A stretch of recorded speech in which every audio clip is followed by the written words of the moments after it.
Dans l'exemple 10, on va factoriser en produit de polynômes irréductibles de R crochet X le polynôme P égale à x égale plus 16.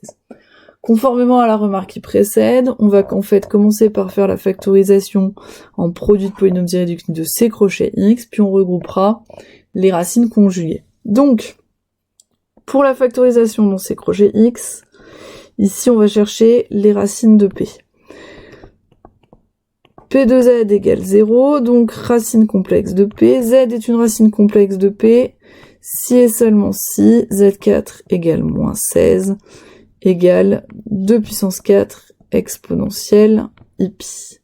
Équation qu'on sait résoudre. Il existe cas appartenant à 0,3 tel que Z soit égal à 2 exponentielle I-pi sur 4 exponentielle I 2 capi sur 4, soit encore exponentielle I 2k plus 1 pi sur 4 une fois qu'on fait le produit. Bien, on énumère les solutions. Donc, je vais avoir pour k égale 0, 2 exponentielles I pi sur 4.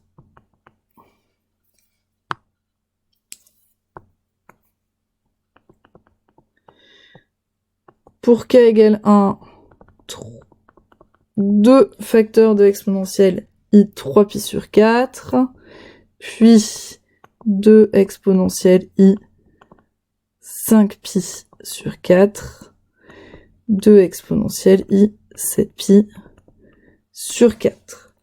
Bien, de plus, P est de degré 4 et de coefficient dominant 1.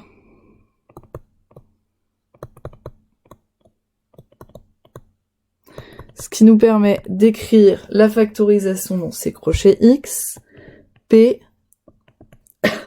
va être égal à 1 fois X moins 2 exponentielle I pi sur 4.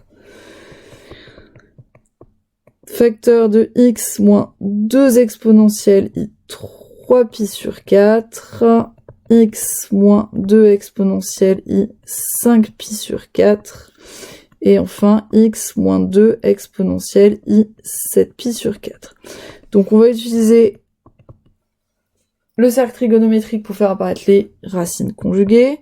J'ai x moins 2 exponentielle I pi sur 4, x moins 2 exponentielle I 3pi sur 4. Ici, exponentielle I 5pi sur 4 n'est autre que exponentielle moins I 3pi sur 4. Et puis de même ici, j'ai en fait exponentielle moins I pi sur 4. Bien, on regroupe ensuite les racines conjuguées. Donc, de ce côté, j'ai x moins 2 exponentielle I pi sur 4. X moins 2 exponentielle moins I pi sur 4. Donc, si je regroupe ces deux polynômes et que je développe, j'obtiens x carré moins x facteur de 2 exponentielle pi sur 4 plus 2 exponentielle moins I pi sur 4. Mais tout le monde sait bien que z plus z bar égale 2 parties réelles de z. Donc, ceci va me donner 4 partie réelle de exponentielle I pi sur 4 plus, eh bien, 4, puisque j'ai 2 exponentielles I pi sur 4, facteur de 2 exponentielles moins I pi sur 4. Puis, ici, je vais avoir x carré moins 4 parties réelles de exponentielle I 3pi sur 4 plus 4 quand je regroupe ces deux parenthèses. Voilà. Bon, la partie réelle d'exponentielle θ n'étant autre que cosinus θ, le cosinus d'exponentielle I pi sur 4 étant racine de 2 sur 2, j'obtiens le fait que P est le produit x carré moins 2 racines de 2 x plus 4, facteur de x carré plus 2 racines de 2x plus 4, puisque le cosinus d'exponentielle i3pi sur 4 est égal à moins racine de 2 sur 2.